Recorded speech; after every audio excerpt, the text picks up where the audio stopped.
வணக்கம் மக்களே. கடலூர் மாவட்டம் திருவந்திபுரம் தான் போயிட்டுருக்கோம். எதுக்குன்னு கேட்டிங்கன்னா, நம்ம சப்ஸ்கிரைபர் வீட்டு கல்யாணம் இது.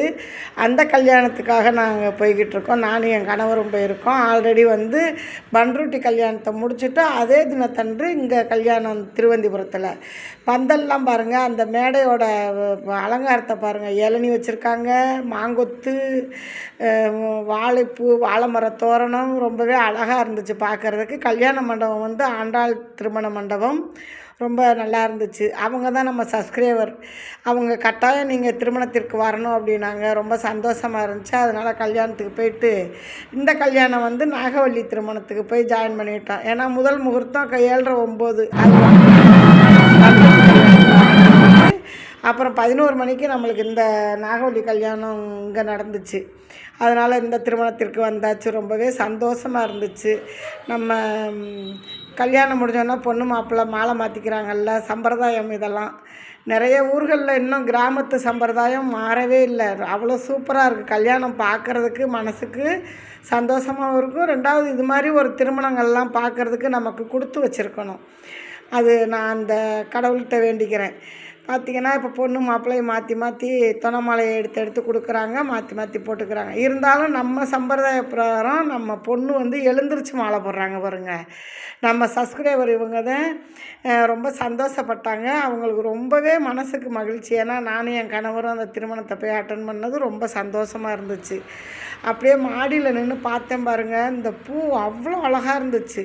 நம்ம புங்கம் இலையில் இருக்கும் பாருங்கள், அந்த காய் வடிவத்திலேயே இந்த பூ இருந்துச்சு. இந்த பூவை பற்றி எனக்கு தெரியாது. இவங்களும் நம்ம சப்ஸ்கிரைபர். ரொம்ப மகிழ்ச்சியாக இருந்துச்சு இந்த பூவெல்லாம் பார்த்தது. அப்புறம் ஒரு சிறப்பு இங்கே கோயில் பெருமாள் கோயில் இருக்குதுன்னு சொன்னாங்க. உடனே அந்த கோயிலுக்கு கல்யாணத்தை முடிச்சுட்டு மதிய உணவு சாப்பிட்டுட்டு அந்த கோயிலுக்கு நடந்தே போனாங்க. சரியான வெயில், கோயில் பூட்டியாச்சு. அந்த படியிலே நானும் என் கணவரும் உட்காந்துருக்கோம். எத்தனை மணிக்கு கோயில் திறப்பாங்கன்னா 4 மணிக்கு தான் திறப்பாங்க. இது எல்லா கோயில்லையும் 12-1 மணிக்கு கோயில் சாத்திட்டாங்கன்னா 4 மணிக்கு தான் திறப்பாங்க. அதனால் அந்த படியிலே உக்காந்துருந்தோம். பார்த்திங்கன்னா மலையாக இருக்குது. நம்ம பழனிமலை முருகன் கோயில் எப்படி ஏறுறோமோ அதே மாதிரி மலை படிப்படியாக இருக்குது பாருங்கள்.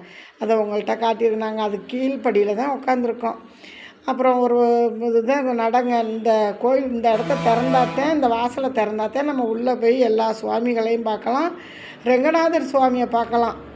அதுக்காகவே நாங்கள் ரொம்ப நேரம் வெயிட் பண்ணோம். அப்புறம் பார்த்திங்கன்னா அங்கேருந்து மாவிளக்கு போட்டுக்கிட்டு வர்றாங்க பாருங்கள். அந்த மாவிளக்கு தலையில் செமந்துக்கிட்டு அன்னக்கூட மாதிரி இருக்குது. அதில் வச்சு தலையில் செமந்துட்டு நம்ம இங்கே அந்த கோயில் வாசலில் வச்சு விளக்கேற்றி சாமி கும்பிட்றாங்க.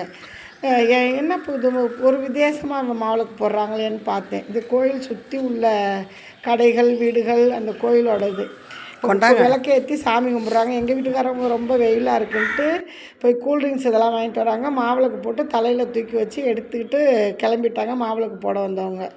நம்ம கொஞ்சம் எவ்வளோ நேரம் ஆனாலும் பெருமாளை பார்த்துட்டு தான் போகணுன்ட்டு அப்புறம் கோயில் திறந்தாச்சு பாருங்கள்.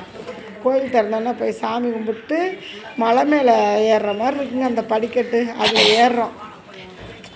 என்னையை விட்டுட்டு அவர் எங்கள் வீட்டுக்காரரு முன்னாடியே போயிட்டார். ஏன்னா அவங்க கிடுகிடுன்னு ஏறிடுறாங்க. நான் கொஞ்சம் முசுனிக்கிட்டு ஏறிட்டேன். ஏறி வந்த இடத்துல போய் உட்காந்துக்கிட்டு கொஞ்சோண்டு தண்ணியை குடித்தேன். எல்லாம் ஏறினோடனே தண்ணியை குடிக்காதீங்கம்மா மூச்சு வாங்குறப்பா அப்படின்னாங்க. சரின்னு கொஞ்சம் நேரம் உட்காந்து தண்ணியை குடிச்சிட்டு அப்படியே சுற்றி மரங்கள், சாமி, நல்லா இயற்கை காற்றோடு நல்லா இருந்துச்சு. முதல்ல தெரிஞ்சிருந்தாலும் ஏறி இங்கே உட்காந்துருந்துருப்போம் ஒரு 3 மணி நேரம்.